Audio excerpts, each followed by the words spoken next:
വാർത്തകൾ തുടരുകയാണ്. കൊച്ചി ധനുഷ്കോടി ദേശീയപാതയിൽ മണ്ണിടിച്ചിൽ. മൂന്നാർ കല്ലാർ 60-ാം മൈലിന് സമീപം റോഡിന്റെ സംരക്ഷണ ഭിത്തി ഇടിഞ്ഞു. നിർമ്മാണത്തിലിരുന്ന സംരക്ഷണ ഭിത്തിയും മണ്ണുമാണ് ഇടിഞ്ഞുപോയത്. വിവരങ്ങളുമായി ആൽവിൻ തോമസ് ചേരുന്നുണ്ട്. ആൽവിൻ, എന്താണ് സംഭവിച്ചത്? വിശദാംശങ്ങൾ. മൂന്നാർ കല്ലാർ 60-ാം മൈലിന് സമീപത്താണ് റോഡിന്റെ സംരക്ഷണ ഭിത്തിയും ഒപ്പം തന്നെ വലിയ മണ്ണിടിച്ചിലും ഉണ്ടായത്. ഈ പ്രദേശത്ത് ദേശീയപാത നിർമ്മാണം നടന്നു വരികയാണ്. ആ നിർമ്മാണത്തിനോടനുബന്ധിച്ച് നടത്തിയിരുന്ന ഒരു കെട്ടും, വലിയൊരു കെട്ടും അതിനോടൊപ്പം ഉണ്ടായിരുന്ന ചേർന്ന് കൂട്ടിയിട്ടിരുന്ന മണ്ണുമാണ് താഴേക്ക് പോയത്. ഇതൊരു കൃഷിയിടത്തിലേക്കാണ് പോയത്. തൊട്ടടുത്തുള്ള ഒരു കൃഷിയിടമാണ് പൂർണ്ണമായും മണ്ണിനടിയിലായിട്ടുള്ളത്.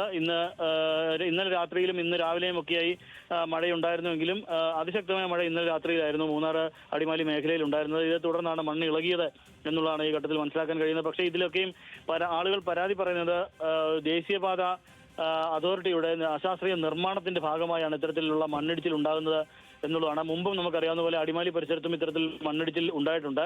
ഇതിപ്പോൾ കല്ലാർ 60-ാം മൈൽ മൂന്നാറിലെ അടുത്തുള്ള പ്രദേശമാണ്. ഇവാഞ്ചലിക്കൽ ചർച്ചിന് സമീപത്താണ് ഇന്ന് രാവിലെ ഈ മണ്ണിടിച്ചിൽ ഉണ്ടായിട്ടുള്ളത്.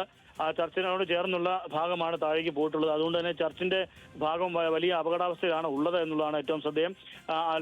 അവിടെ പ്രാർത്ഥനകൾ നടക്കുന്നതിന് കുറച്ച് മുമ്പാണ് ഈ ഇത്തരത്തിലൊരു മണ്ണിടിച്ചിൽ ഉണ്ടായത്. അതുകൊണ്ട് തന്നെ ഒരു അപകടം ഏതായാലും ഒഴിവായിട്ടുണ്ട് എന്നുള്ളതാണ് നമുക്കൊരു ആശ്വാസമായി ഈ ഘട്ടത്തിൽ പറയാൻ കഴിയും. ഏതായാലും ആളുകളെല്ലാം ഈ ദേശീയപാത നിർമ്മാണത്തിന്റെ അശാസ്ത്രീയ നിർമ്മാണമാണ് അവരെ ചൂണ്ടിക്കാട്ടുന്നത്. പലയിടങ്ങളിലും ഇത്തരത്തിൽ ദേശീയപാതയിൽ മണ്ണിടിച്ചിൽ തുടരുകയാണ്. വരുന്ന മണിക്കൂറുകളിൽ മഴ ശക്തമായാൽ ഒരുപക്ഷെ ഇനിയും മണ്ണിടിച്ചിലിന് സാധ്യതയുണ്ട്. അതുകൊണ്ട് തന്നെ ഇത്തരത്തിൽ ഇതുവഴി പോകുന്ന വാഹനങ്ങൾ ഉൾപ്പെടെയുള്ളവർ, യാത്രികർ ഉൾപ്പെടെയുള്ളവർ ജാഗ്രത പാലിക്കണം എന്നുള്ള നിർദ്ദേശം ജില്ലാ ഭരണകൂടം നൽകുന്നുണ്ട്.